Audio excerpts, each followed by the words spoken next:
So I'm going to read a short story written by me, never published, at least not so far, and it was posted online on November 20th, 2018. And the title of the short story is 1004 Letters. 1004 Letters, Ken Mogi. When Jane was elected prime minister a few days after the surprise resignation of her predecessor, there was naturally a lot of press coverage, although not so much about the novelty of gender. People no longer cared to count how many women have made it to the top job. So much for the political maturity of the nation. Jane was quite aware, more than anybody else, that there were many serious problems with the Union. She was prepared to use iron hands if necessary. Foremost in the agenda of Jane was the exit of the nation from the community. It was not particularly Jane's cup of tea. Actually, she campaigned against the exit. However, once the public opinion had been made, there was no other choice than to guide the herd in that direction. In other words, Jane was very aware of the principles of democracy. Welcome to number 10, said Sir James, who was the cabinet secretary. While Jane was putting her things on her desk, Sir James went on. As you may be well aware, King George offered this residence to Sir Robert Walpole in 1732. Sir Walpole, however, did not consider the gift as private and mentioned that the gift should go with the position rather than the person. Selflessness has been the hallmark of this office, said Jane, to the nodding approval of Sir James. In the next few minutes, Jane was asked by Sir James to write letters. 4 letters, Prime Minister, 4 identical letters. 4? Exclaimed Jane. Yes, 4 exactly identical letters. Why 4? Sir James, who could never miss an opportunity to lecture someone, a new Prime Minister in particular, smiled. Rather like a devil, Jane thought. There are 4 submarines, and you've got to write your identical letters for each of them. In an instant, Jane realized what these letters were for. Her face might have become rather pale. Jane, as a young girl, used to be quite naive. She used to believe that peace could be realized by means of goodwill alone. Jane was not a simpleton now. She used to be one long before she became a member of the parliament. Jane was prepared to kill hundreds of thousands of men, women, and children if it was necessary, as she famously said during a discussion in the House of Commons. The whole premise of nuclear deterrent rested on a firm will expressed in her 4 letters she understood. Sir James explained the 4 basic options: retaliate, do nothing, use your own judgment, or enter under the command of friendly nations such as the United States and Australia. These options were to be carried out by the captains of the submarines in case both Jane and the PM and her deputy became incapacitated, the destruction of the nation to be verified by the absence of BBC Radio 4 broadcast. Jane's letter was thus to instruct the last official action of Her Majesty's government.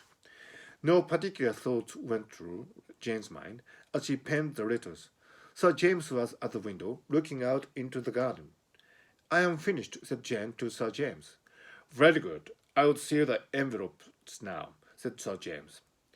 Justin Hawkes, the assistant secretary, brought a red box into which Sir James put the 4 sealed envelopes. What happens to them? Jane asked.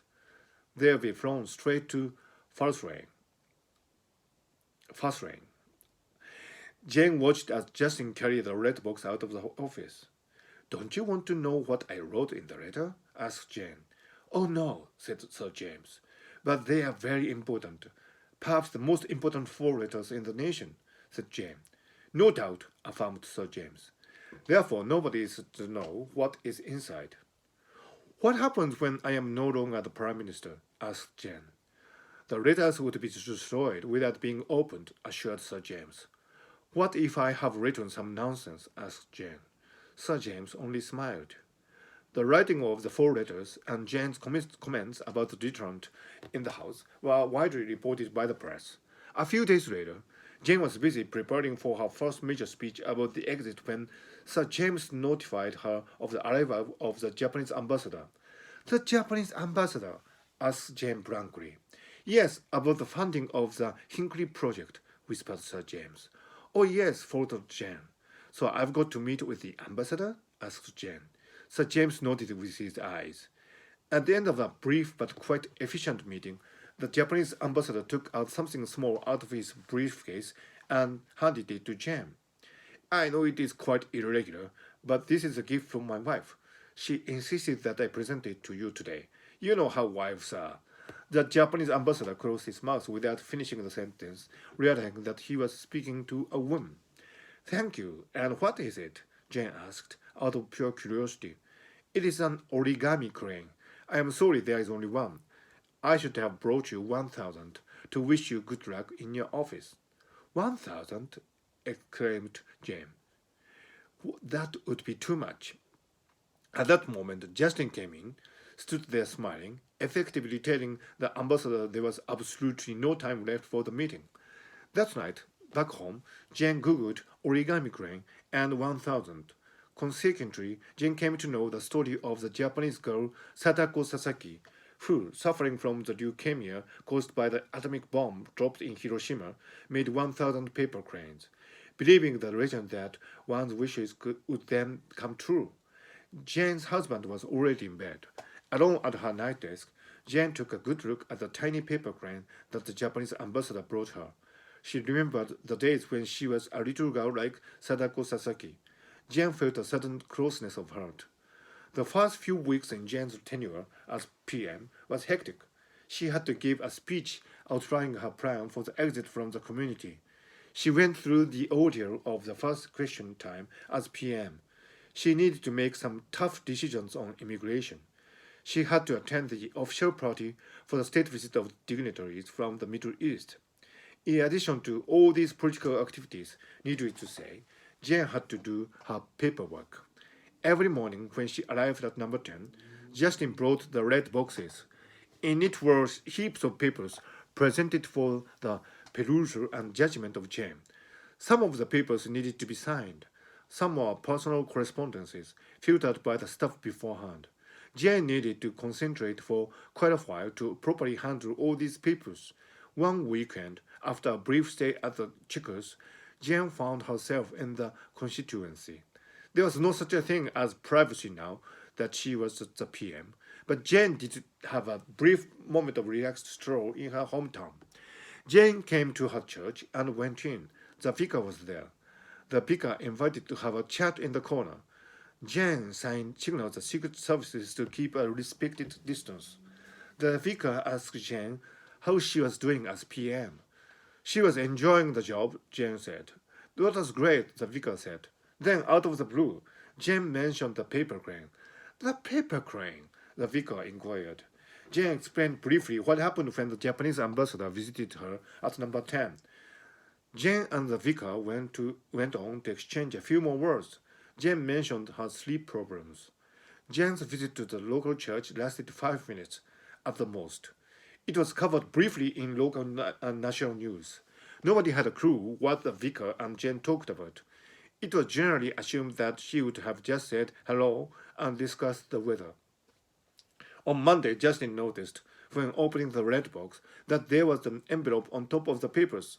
It was addressed to the PM, from the PM. Apparently, it was written by Jane. At first, Justin regarded the letter as some draft. Then Justin had second thoughts. There was a private stamp on the envelope. Although it was not just that Justin would have opened the envelope otherwise, he thought that he needed to handle the letter carefully. Therefore, he put the envelope in the festivities holder, which was usually reserved for Christmas and Queen's birthday. On Tuesday, there was another letter at the top of the red box papers. On Wednesday, there was yet another. Justin found it slightly embarrassing to keep quiet and asked the PM in rather timid voice, "Allow me to ask you a strange question, Prime Minister, but what are these envelopes in the red box?" "Ah," answered Jane, as if what Justin asked was nothing of material. "They are letters to me, written by me, each day," said Jane. "I understand," said Justin. "What shall I do with them, if I may ask?" "Please file them," answered Jane, as if it was the only sensible thing to do. All right then, said Justin, bowed, and retreated from the office. Later that evening, Justin discussed the PM's strange new customs with Sir James. Reflected Sir James. Maybe she wants to write a memoir, was Sir James' bemused judgment. Jane enjoyed a relatively high approval rate, helped in part by the inner turmoils of the opposition party. When the exit talks with the community came to a seeming deadlock, Jane called for a snap general election. A slightly increased majority in the House of Commons meant that Jane now had a clear mandate as Prime Minister. Jane went on to make a series of tough decisions, some of which proved unpopular. Iron ready, ruthless, hawkish, cold-blooded, and woman-off were some of the colorful descriptions that the press used to describe the PM. Jane's media advisor indicated that her public image had probably been tarnished because of the infamous remark in the House.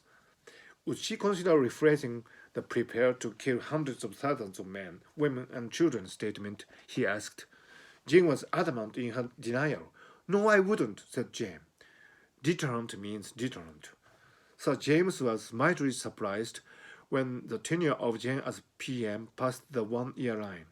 He could not contain his wonderment when her office went into the third year. Although Sir James admired Jane's personal traits, he was of the opinion that the difficulties surrounding the union would curtail any prime ministerial career, even one as excellent as this one.